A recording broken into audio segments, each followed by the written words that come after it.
All right, Joe, take it away. Oh, I'm taking it away. Okay, away we go. First news is great news. Yesterday, Maria Lee and I visited the Poetry Center, and as we were peeking in their windows, Tyler came out and said, "You want to come in?" And we said, "Okay." And because it's actually shut now, but we got to see all the new cases and they've arrived. So this is great news for us because that means we have twice as much display case area for the Poetry Center exhibit. And that means probably twice as many pieces of art, our artist books will be accepted there. So that was really good news. We weren't sure with the pandemic if they would get the funds to go forward on that. And they were there. So that was nice. And he said he was really excited about our group coming and all that. But they're still in the remodel and probably won't open till August or September. But we got to kind of look around and see what it's like. So looks good. Yeah. And then the next thing is Maria Lee, who is going to have a few comments for us early on, had another commitment. So she will not be here. And let's see. And then as kind of something that she sent me, I wanted to ask quickly if you guys would be interested in design and fabrication worksheet for a final project from a wonderful artist, Susan K. Grant. And it's really kind of a fun thing, and I could just send it to everyone. It's sort of like let's see, it's a little sheet that basically is asking, describe your book, what it's about, describe what this book means to you, describe the emotions you intend the viewer to experience, list materials that interest you connected to your book. I mean, like things we think about anyway, but it's a nice, it's a really nice checklist to go by. And if you are interested, I will send it out. I didn't want to send it if, I don't want to ever give people too much stuff that they don't want. So, Yeah. So I got a class with Susan K. Grant in the late 80s, and I have been using that worksheet for you almost have. my entire in artists' books It's because simple but profound. and I use I would like to have it. Okay, Probably I'll make really sure good it goes job. out as an attachment in one of our next follow-up emails. And then I think last month we talked a bit about collaborations, and Maria Lee called me right after our Zoom meeting, and said, "Joe, we've got to collaborate." She was so excited by hearing Sherry and Anita speaking. So we wanted to ask Linda Penny, are you here? Yeah. Linda Penny to talk a little bit about a collaborative book that was made in one of Maria Lee's classes. And this is kind of in a way to encourage people to think about, okay, I could do one or two of my own books, but I could ask, you and you, maybe you'd want to collaborate with me. So more books, more variety. Linda? Well, Linda is having a massive allergy attack and she's not sure she can get through it today. So, I had asked her at the last minute, so I'm going to do it. Okay. And we'll just see. Thanks, Linda. You feel better? She tried, but she's having trouble breathing. Okay. Bad problem. So let me see, where am I at? How do I do my spotlight myself? I don't even know. Never tried this part before, girl. So, all right, let's see. There we go. Okay. So what we did was, it was actually a class at Pima that we took from Maria, and there were, 20 of us in the class, and she asked us to each contribute a page to a collaborative book. And so she gave us a theme, and the theme was called Insidious, which of course is kind of backwards here to me anyway. And we each, that was all she said. And we could determine what we thought Insidious was. And we each made a page, and you, as you will see, they are all really different. And then the structure that she used, of course, is the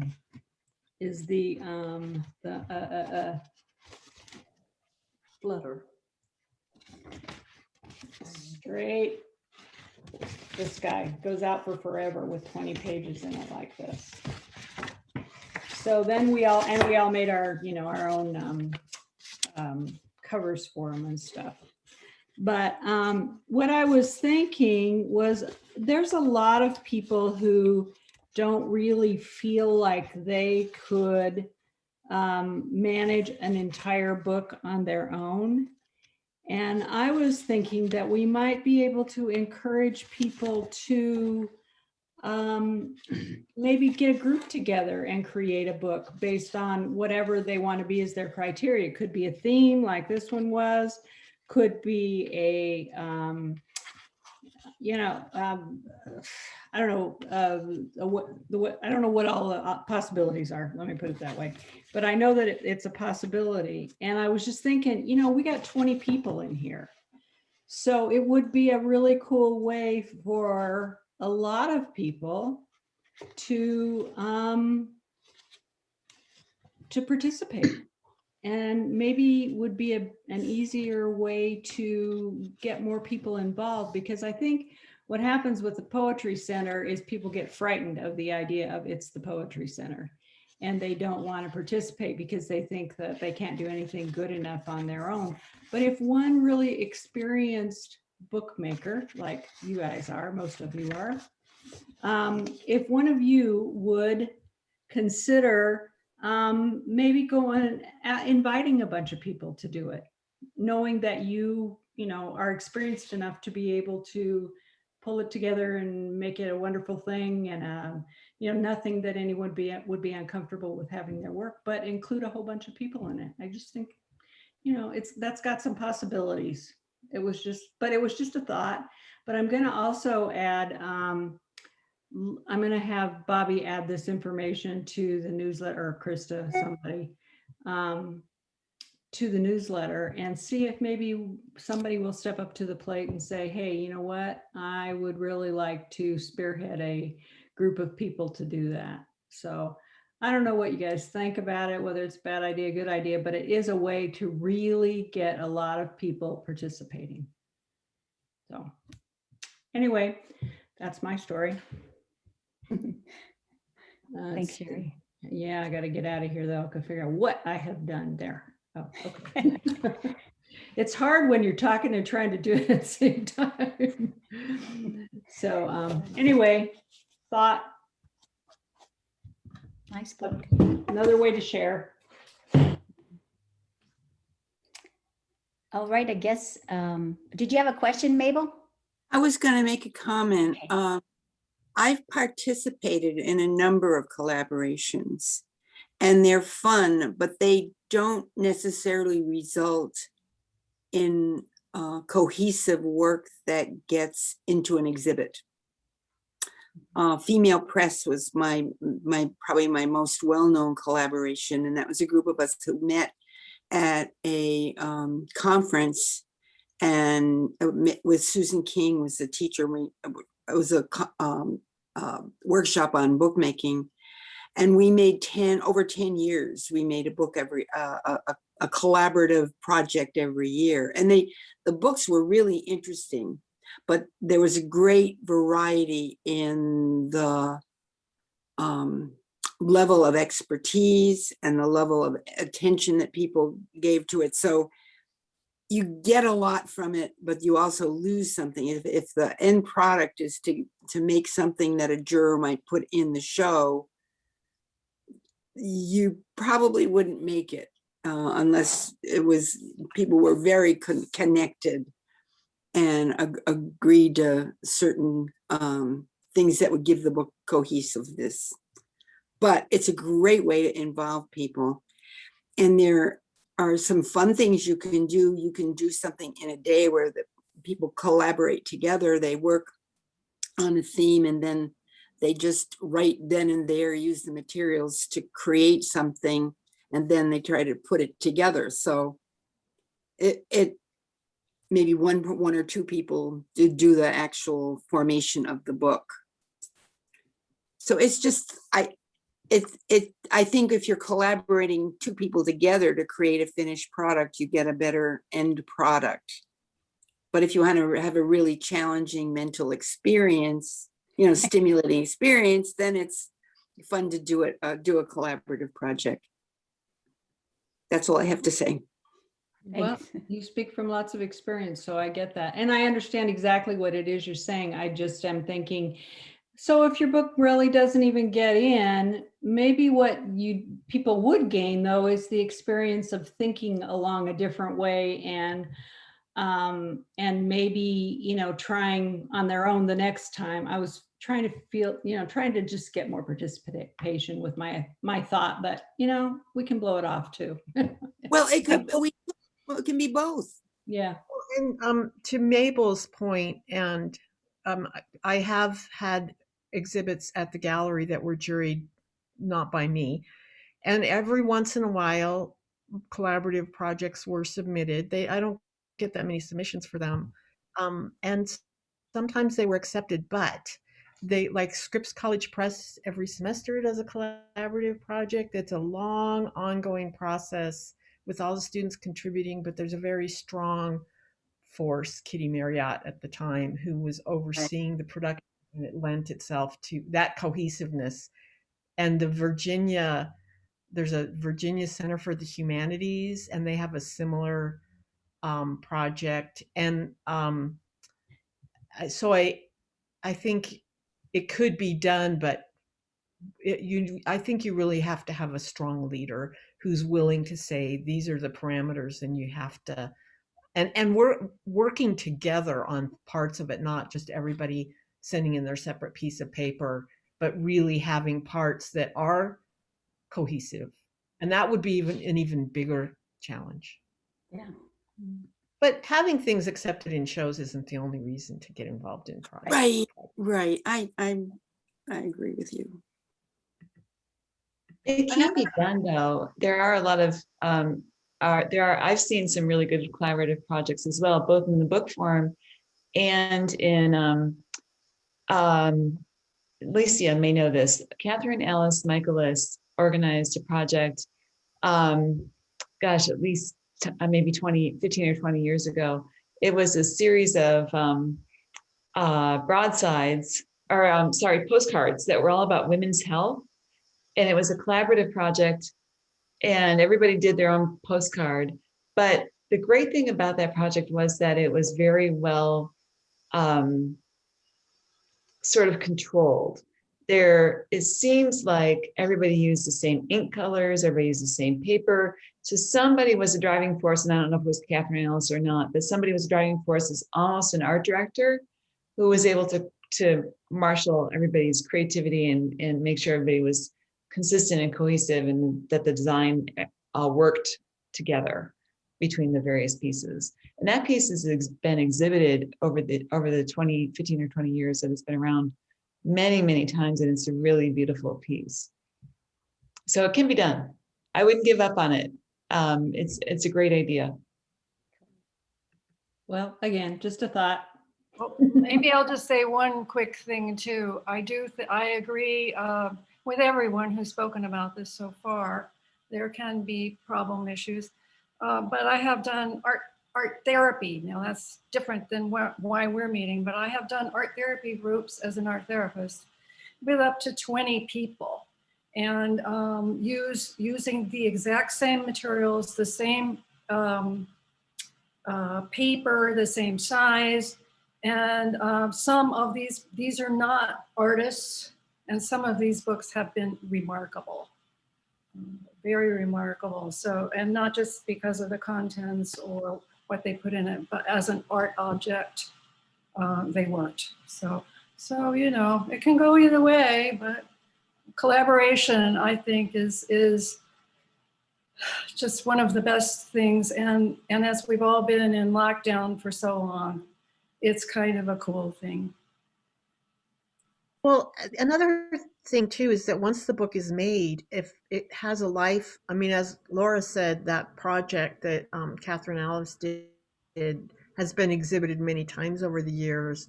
And I would suspect there's going to start being more exhibits that focus on this collaboration and long distance collaboration, because it's what we're all doing. So if the book's made, it might not be good for this particular show, but it's can have a life that goes well beyond.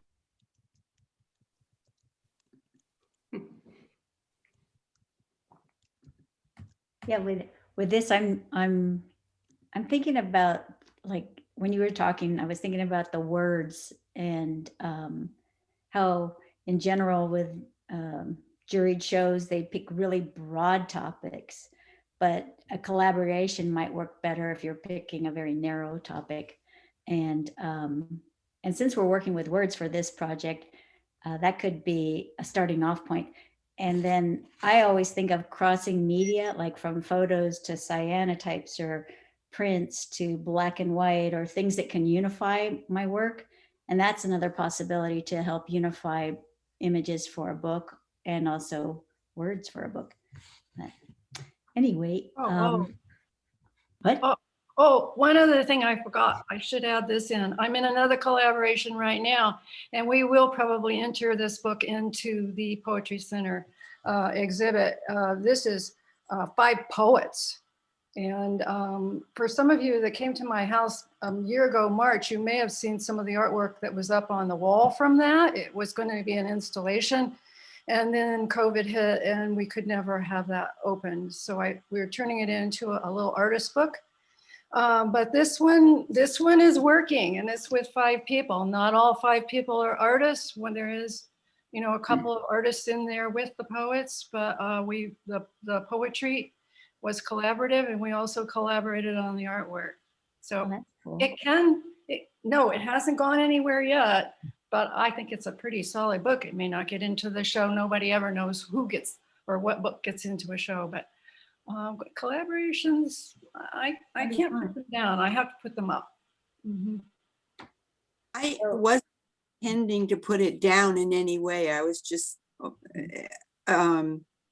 mentioning some of the problems that occur in the long run. I'd be glad to show the 10 books from the female press sometime when we can be together. And you can see that some of them are everything's bound into one book, and some others are just individual pamphlet or smaller books put together in a package. So that could be fun for people to look at, and because these were all accomplished book artists. I'm not putting it down. I'm just saying there are challenges in a collaboration. Yeah, well, that's what I took from your comments, Mabel, was that you were just telling us that here were some of the pitfalls of it, even though it's a great idea. That's what I heard. Good. That's what I was hoping to convey. Me too, Mabel. Not putting you down at all, ever. Okay. Well, I heard that too, Mabel. I didn't get to study with Maria Lee, but right before the lockdown pandemic happened, I was at Pima, and they have a new person teaching there now. She's 3 years out of college, but she did okay. She knew more than me about bookmaking, but she had us do a class project of a Blizzard book, which is kind of like a pocket fold thing. And we weren't given any parameter at all, just said you have to make however many pages for however many students there were. And then at the end, it ended up, we weren't there. So we had to mail them all in, and she mailed them back to us. And it ranged from really wonderful, oh my God, this person spent so much time doing this, to kind of like crappy stuff. So I get what you're saying. And because there were no parameters other than make 8 pages and, we're all going to share. And it's like, okay. And then it was like kind of surprising. And, some of them I just didn't want to keep, because I was like, this is kind of awful. And there was no theme. She kind of said Blizzard in, there was a theme. I take that back. Blizzard in Arizona, which is like a very weird kind of out there theme. And that's what we got, was weird out there stuff. But that's what I took out of your comment also. And it's just that you want, if people are that are hesitant, like Sherry said, to submit to an exhibit because it's the fear factor of being told, because people take it very personally. If you don't get into an exhibit, that this means my work is not good, and that's not what it means at all. It just means it doesn't fit whatever the curator's idea was. And sometimes they don't know that until they start getting work coming in, and then it gels in their mind. Oh, now I'm seeing what this exhibit is going to be. Because I've been very fortunate in getting my work in almost every time I submit, and every now and then, no, I don't. And it's like, I look at it and I think it could have gone in the exhibit, but something in the curator's mind. So, but I've talked to so many people that are like, oh, I don't want to exhibit. I know I don't want to, submit, because they're frightened of that kind of rejection feeling. And so I felt like the idea of doing a collaboration might allow people to see what it's like to make a book that, like Sherry said, maybe they're hesitant to do so. Maybe the idea is interesting to them, and then maybe on their own, they would do something. Or maybe if they started off with a general one, then they could narrow in and kind of hone it down to a focus, like some of your other ladies were mentioning, which sounded very interesting to me. If you really got specific and you had a good leader in the group that could really help people be cohesive and gel their ideas, that would be really interesting to see where that led. As you're talking, one thing that pops into mind is maybe we could have when we meet in person after the show has been juried and hung, we could have a meeting where people display all the books that didn't make it in, so people could see how the juror had to select and what they had, because there's so many that don't make it that are really wonderful. So maybe Our Salon de Refusés. Have you heard of that term, the Salon of Rejections? It's a kind of, I'm sure most of you have, but that's what it could be. The Salon de Refusés. Maybe we could make it in Spanish, because that's a little more appropriate for where we live. Thank you all for your thoughts on that. I want to make sure that we have two people who are going to speak today, Vanessa Deering and Alicia Bailey. Probably many of you don't know Alicia, but I'm going to start with Vanessa and ask her to share a little bit, and then we'll go on to Alicia and ask her to kind of introduce herself to our group so that you get to know her, because you want to know her. All right, Vanessa. Okay. So this past year has been bad in general, and just specifically very bad. So this February, somebody on Facebook said they were going to start a 100-day project where you make something every day. And a lot of people had a theme. They were going to make a drawing of a tree every day, or a book every day, or a bird every day. And I'm just not that focused. So I decided to just show up at the art table every day and exercise that art muscle and do something every day. So I obviously don't have a theme. And I chose a 5-inch by 4-inch piece of paper most times, if I wasn't making a book or a Zentangle doodle or something. But with the idea that after all of this, I could make a book out of those 5x4 pieces. So I'm just going to show you what's happened. Most of the time, I do it very quickly, and I try to get out of my way, because as soon as I start to get really cerebral about it, everything shuts down. So if I just show up, I save every little bit of paper. I know you all do too, but I save every little bit of something. And oftentimes I just shove it over to the side of my art table. So some days I just grab from that, make a collage, or I'll do a painting. So I'm going to tilt this over, and you let me know if you can see the table. And so excited about my new little arm. So can you see what's happening? Yes. Okay. So I'm just going to grab some stuff. This is a little collage. I made some solar paper, which is just putting paper out in the sun in a tub of water with stuff on it. And sometimes this just is so serendipitous because the colors go together and it just feels so good. So I had scraps of paper and a little feather. Vanessa, Yeah. move the camera, just it's cutting off the top edge of this beautiful, there, that's good, thank Is you. that good? Okay, so I'll try to Yeah. use that space. Okay, so I'm just gonna flip through, and if you have questions as I go through, just stop me, okay? So this is just a little ink drawing a la Charles Rennie Mackintosh. This is a little book. Some days I'll see something that somebody has made and I'm excited about it and want to try the format. So this is a little leg book. I don't know why. This is cardboard, and just cut out the cardboard and made started a little book of plants and pots, which I have to keep working in. Photograph that's been altered. So you can kind of see that there's no theme, but I can get the juices going, and I can launch off from there if I need to or want to. And this is a meander book that I sewed together with some jelly prints. Watercolor, sort of a Zentangle-y doodle. Can you see that?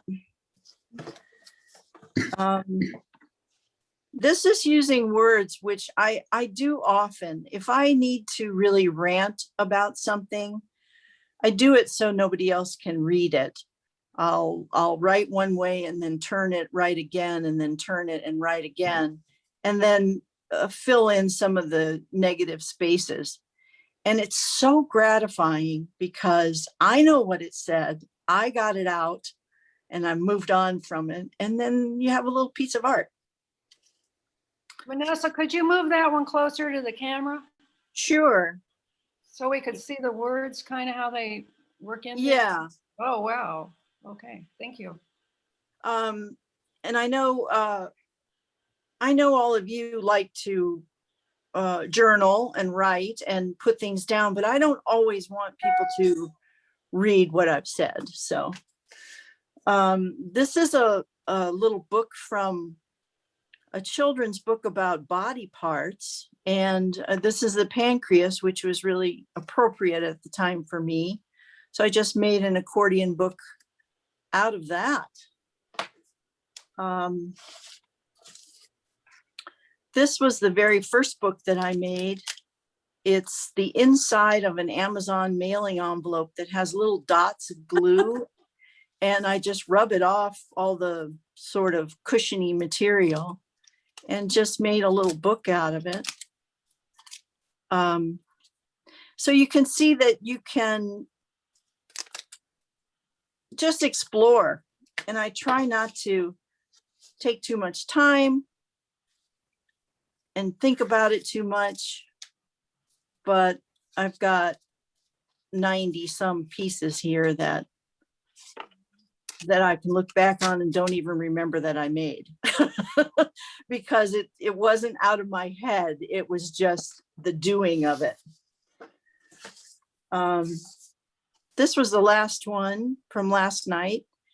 And I'm always so delighted when colors come together, when it looks like I've planned it out, but it's just what was on my table at the time. And just makes me happy. So does anybody have any questions about the process or yeah, anything?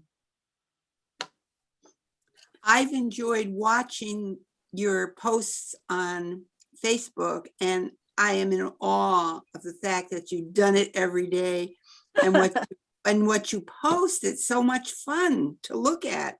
So It's- congratulations. Thank you. It's fun to do. It's been a real challenge some days because I just don't want to show up. Right. But all in all, it's been a lot of fun. And I know in October they have an Inktober challenge where you draw something every day. This past October, I just couldn't do it, but the year before I did for a month, and you can launch off from that or not.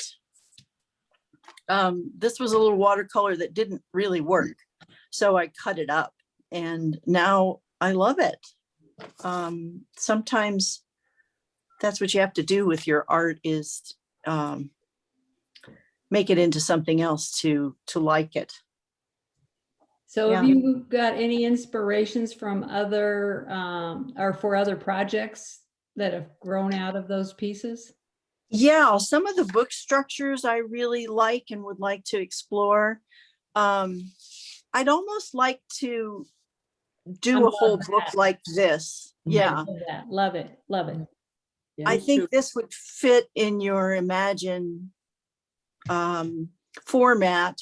And it's just something that I really like and almost need to do more frequently, you know? So yeah, I have gotten some ideas with maps, with some of the materials that I have that I just haven't used, that I thought I really needed at one time and have been pushed aside. But like, I love this. This was just a little quote out of an old book that said, "Women are strange little beasts." Okay.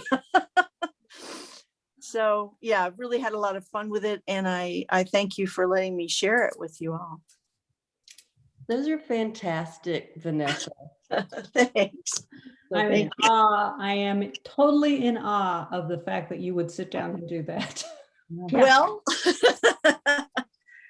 it's been really good for me. It's been really good for me. Wow.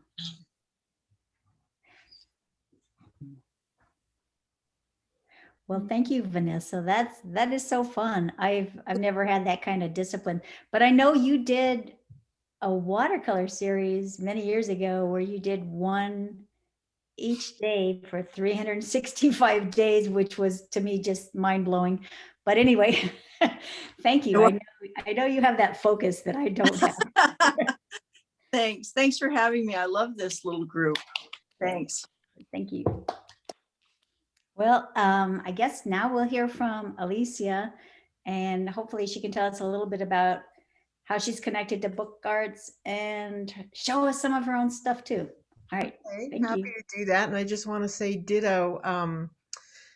I love this little book group, and it's one of the things about this pandemic that has really broadened my horizons and given me a lot more time because I'm not traveling the way that I was. So I'm a little sad to realize that soon everyone will be back to meeting in person, and I will. So I'm milking it for everything I can. So my name is Alicia Bailey, and I am a longtime native, or third generation native of Denver, Colorado, and I've been involved with the artist book genre for many, many years in different capacities. I was on the Guild of Bookworkers, on their executive committee for 16 years. I was an assistant at Anderson Ranch Art Center, where I got to work with people like Susan King, Susan K. Grant, lots of Susans, and other really fabulous book artists. And over the years, I've been a coordinator of workshops. I've taught, I've traveled and taught. But I'm probably most well known as the director of Abecedarian Gallery, that is now Abecedarian Artists Books, which is a gallery in Denver that was open for 9 years and exhibited artist books and works on paper exclusively. I shut down the storefront aspect of that business, but I continue curating exhibits and doing what I call satellite exhibits. I think other people refer to them more as pop-up exhibits. There's a lot of venues in Denver mostly libraries or colleges that have exhibit areas that are quite ideal for exhibiting artists' books.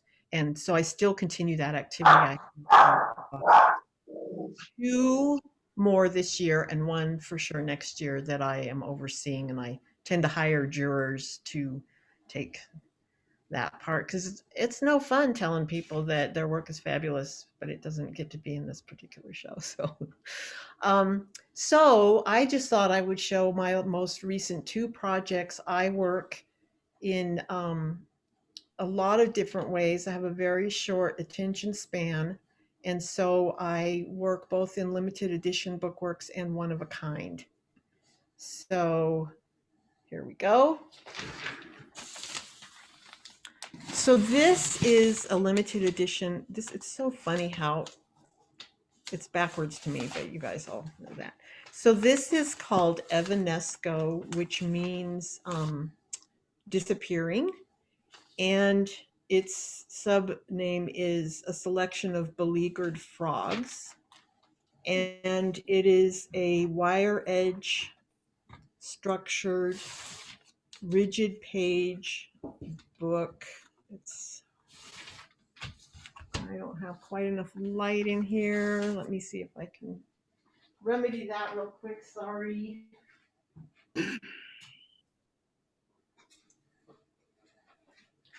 That's a little better. So I don't know if you're familiar with the wire edge binding, but every page has a little hinge on the spine, and then the pages are made individually and then assembled by sewing across the spine like so.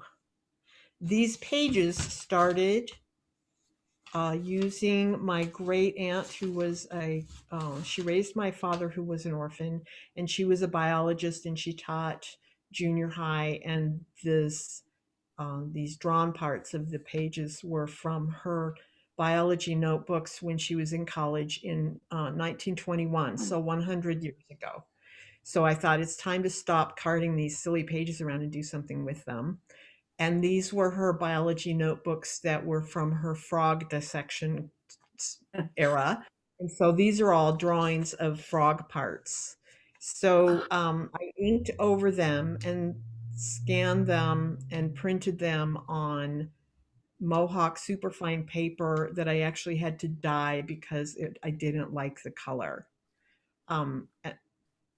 Excuse me, I gave things in the wrong order. Then on those original pages, after I inked them, I put a size of PVA mixed with water onto the paper so that I could then paint the frogs in oil, so the oil wouldn't damage the paper. So the PVA size made a nice surface for painting oil.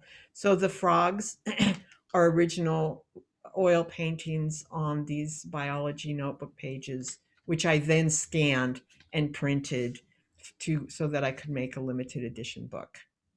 So these are all frogs that are endangered in some way or another, at some level or another.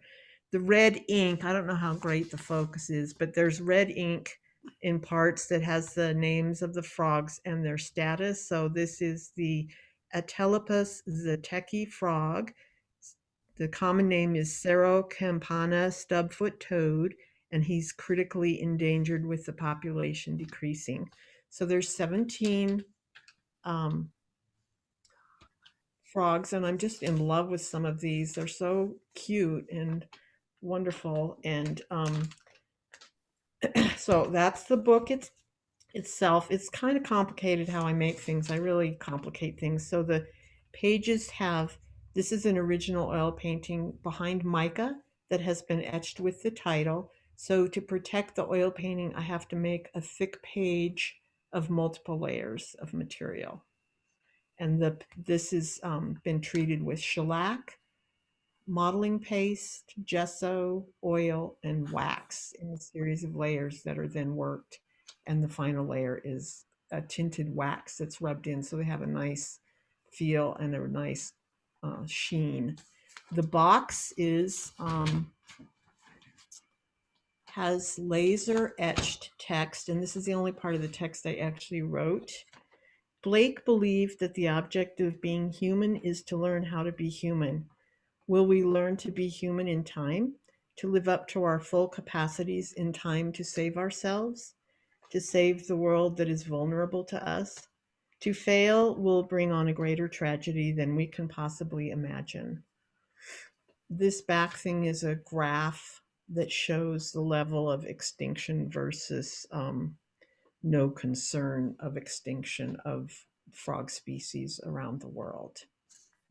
And then the front also has one of those original oil paintings, both here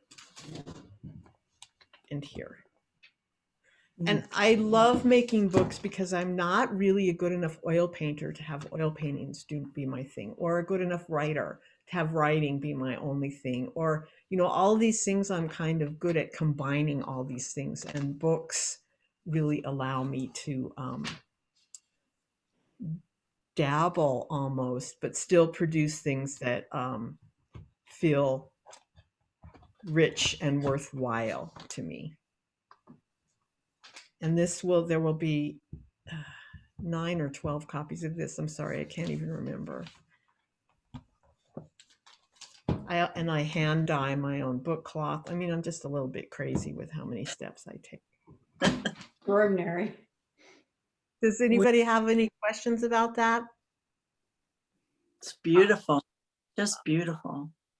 The hinges on the pages, are those handmade hinges or ready-made hinges? Oh, they're not really hinges. They're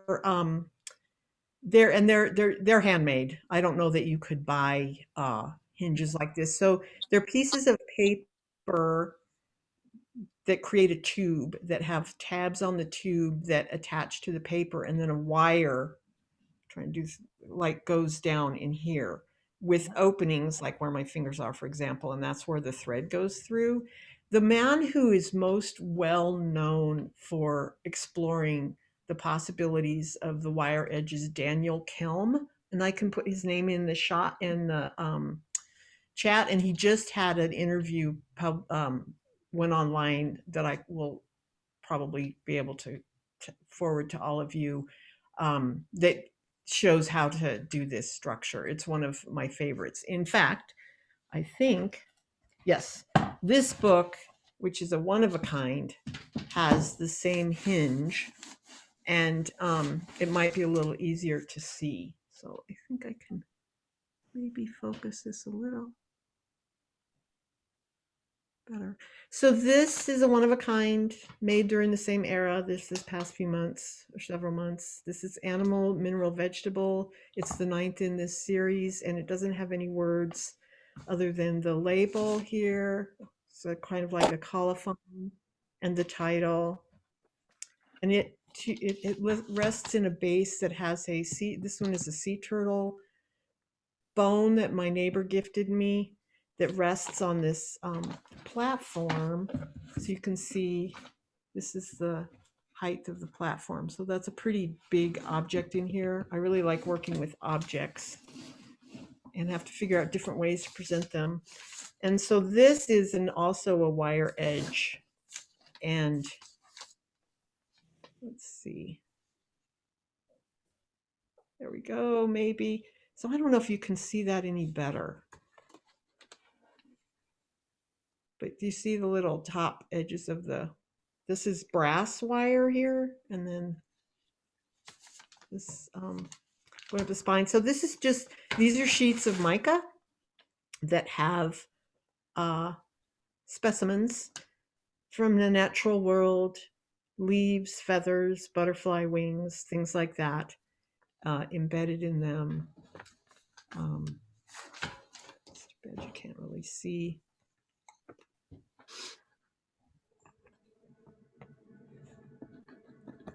How you can see through the pages.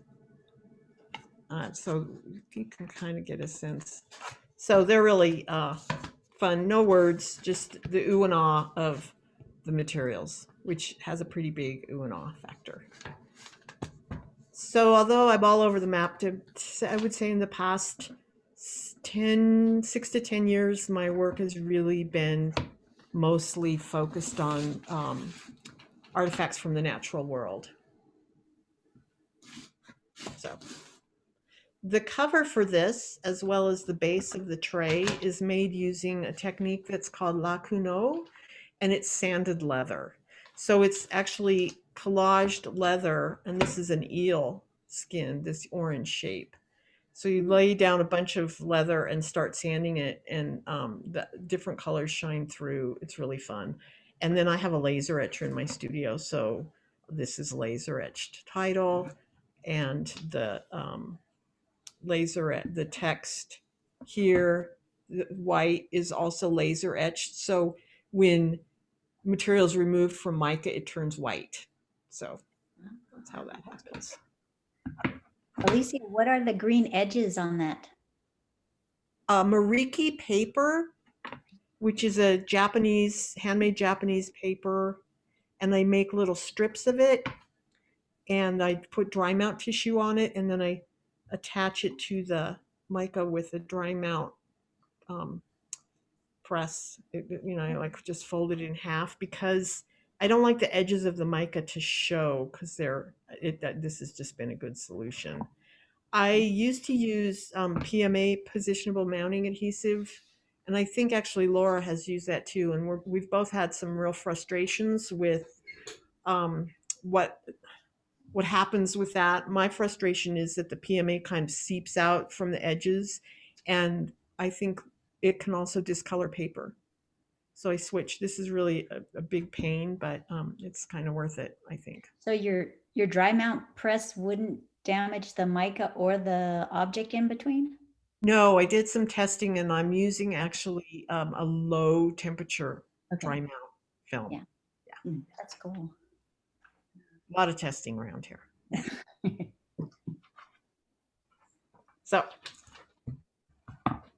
So thank you for the opportunity to show off my work. I love to show off my work.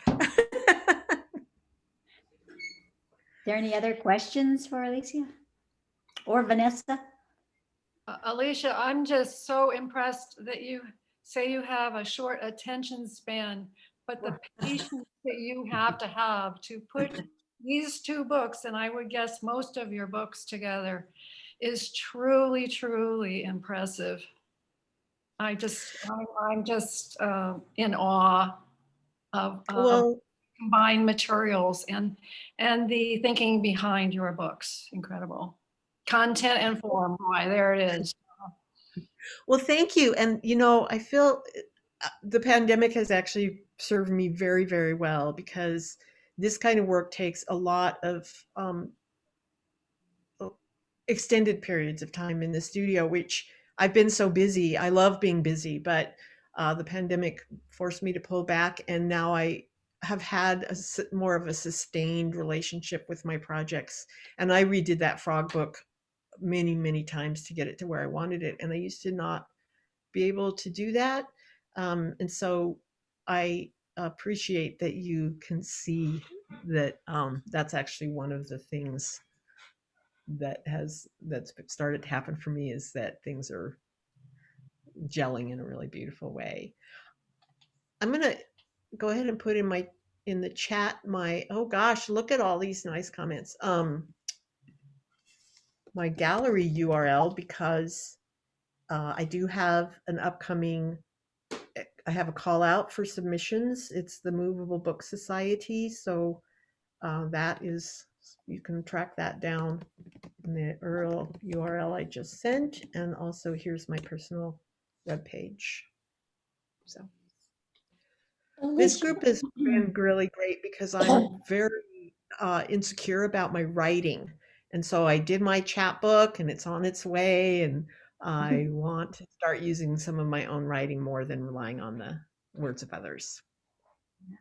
So I have a question for you, Alicia, and I hope you'll forgive me for this. But we've had the talk a little bit here about rejections from juried shows and how painful that can be. And I wondered if you would be willing to share with us if the Frog book was accepted or rejected into the juried show. Oh, absolutely. Both of the books that I sent in this year were accepted, and I have been rejected so many times from that exhibit. So, yeah, they both were. Yours, Laura? Excellent. Mine was too. But Good. that I was really glad to hear the Frog was, because it's such a fantastic book. So that's Well, great. thank you. And this is maybe a good time. I really probably, if the jurors for that show would have been sort of what the jurors typically are for the guild shows, I may not have felt strongly to submit. But the jurors for this show, I feel, have a much higher awareness of artists' books than they do fine press or fine binding. And so, had they had jurors who were more on the fine press, fine binding side of the coin, I may not have entered, or it would have been easier to be rejected. I'm glad I didn't get rejected from this one, because those jurors are all ones that I feel like really get this kind of work. If everybody doesn't know, this show that Alicia and I both entered was the once every 3-year exhibition for the Guild of Bookworkers, which is a national organization of book binders, more traditionally book conservators and fine binders. So Alicia and I are part of the small cadre of artist bookmakers that are part of that organization. And I, in 20 years of membership in that organization, 25 maybe, have never been accepted into their juried show. So I finally got accepted this year for the first time. So Oh, congratulations, both of you. It's an kind of crazy. international, actually, and it's well over 100 years old. Yeah. But I don't know if there's time for this, but I thought it might be helpful in this conversation for Laura and I, if you have any thoughts, because we've both juried a lot of shows, and we've both been rejected from a lot of shows and accepted in a lot of shows. And it isn't, a lot of times it's really the logistics of space. Mm. It really is. And yeah. And it's getting rejected from a juried show is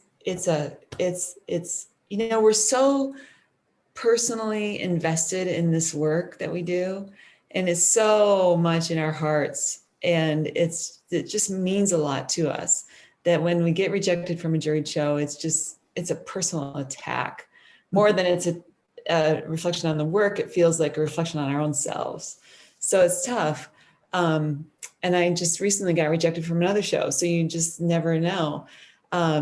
Which whenever I get rejected from a show these days, I think it's karma from all the years in the gallery that I rejected other artists from shows.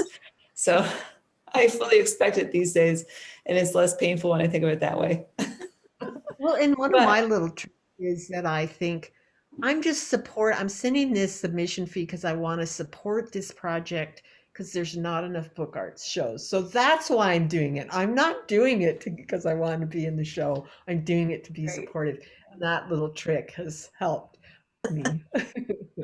I always get help too by realizing that entering a juried show is an amazing learning experience. I learned so much from entering the show and writing the artist statement and getting feedback if I ever get that from the juror.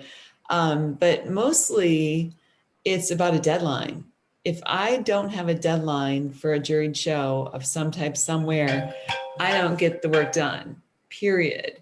So if I enter every juried show that comes along, mainly because it drives me to make new work. Otherwise, I would go for too many bike rides and walks in the beautiful desert. So it's really, really great stuff. To stretch, to have those challenges. Exactly. And I was a former curator, and I know that when I was looking at work, I was trying to develop an exhibit which has different, that sounds obvious, but you wanted work that talked to each other.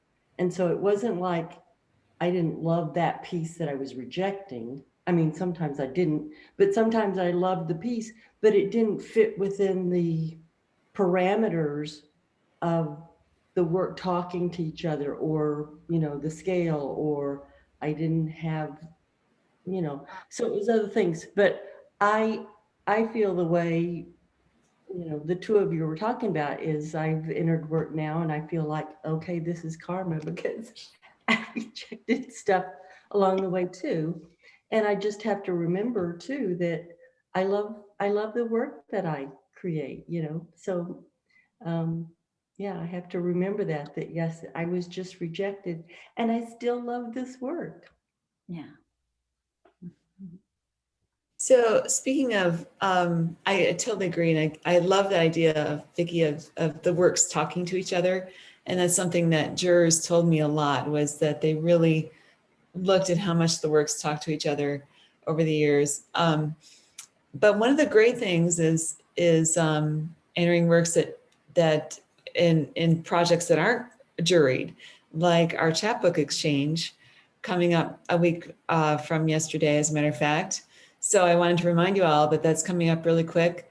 And we already have a few books already here, and they look great. And I'm really thrilled that so many people are, I think we have 12 or 14 artists on the list who have committed to making chapbooks for the exchange. And our party here at my house will be great fun on Friday. So I hope you'll all join us. All right. Thank you.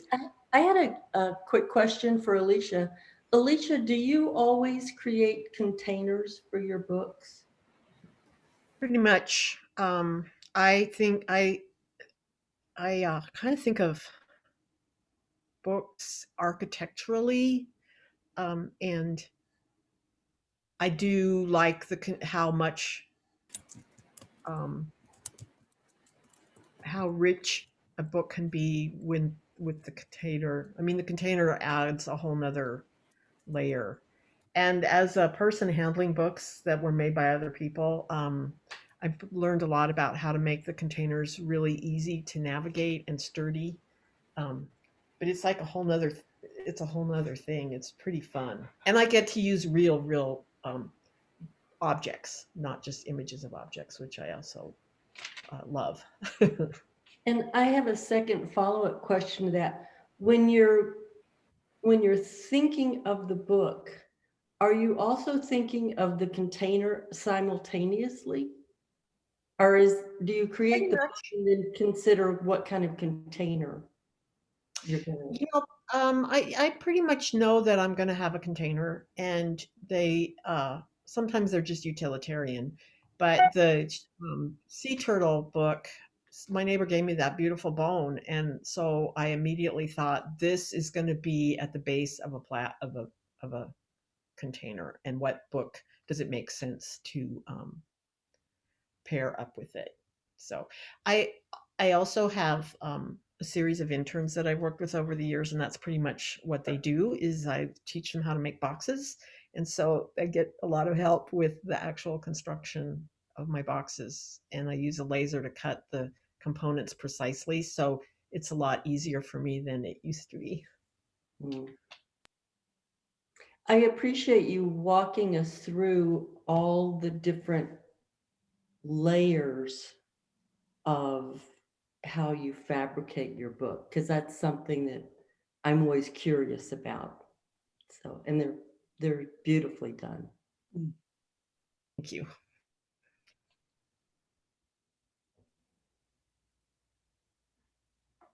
We're getting close on time, so we need to wrap it up. I'm just going to step in for a second here, Sherry, and just say that on the chapbook, my books evolved, and they're not chapbooks, but I'm going to, you know, sorry about that. You know, I just went with it. And so anyway, just a word of warning to people. Yeah, we can bring our chapbooks on the 14th, right? Yes. You don't have to mail them to me. Just a couple people who are out of town have mailed them. But yes, you can bring them, and we'll have a table. Bring your book in an envelope each book in a separate envelope because we're going to draw numbers and select books that way. So it'll be kind of blind selection of the books, and then you can horse trade the books later if you like. So it'll be fun. It'll be fun. Looking forward to it. Did anybody do the prompt this week? Yes. I know we're in overtime. Sherry, do we need to go now, or can we do a little sharing of that or not?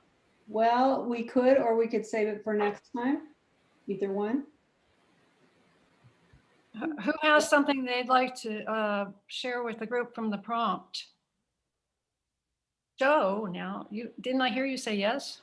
Oh, yes, I do, but I don't necessarily want to share it. But what I did want to share was that even though like the summer, we traditionally don't do a paperwork thing, we're going to just keep doing this through the summer. And I also wanted to share that we have some speakers that we're lining up for June, but in July, we wanted everyone to bring something in process that they're hoping to put in the show. And it could be just even, I have these 3 words, light dripping off fingers like runny honey, you know, or these whatever. I mean, it could be a little sketch or whatever you have. And, you know, just we'll use the July time without anyone speaking about their particular book and just all of us share a little bit. So. Okay, so do you want to save the prompt for next time? One quick question. I'm making these prompts as we're going along. So do you want me to make another one this month or not? I really appreciate them. I work a lot more slowly, but I mean, they've started juices going, even though I don't have anything, you know, it's not a deadline thing for me, but that last one was crazy good. And I've been I having liked some it fun too. thinking about it. Yeah. So I'm kind of taking what's happening at our meetups from the last time, what happened with that prompt, and making the next one. So I'll just make another one, and I'll try to get it out in about 2 weeks. Okay, well then let's just save all of them until the next meeting. That way we're within our hour here. Yeah, thank you, Vanessa. Thank you, Alicia. I appreciate you offering. Great comment. See you all. Everybody. Thanks. See you Friday. Bye, Oh. everybody. Thank you. Thanks.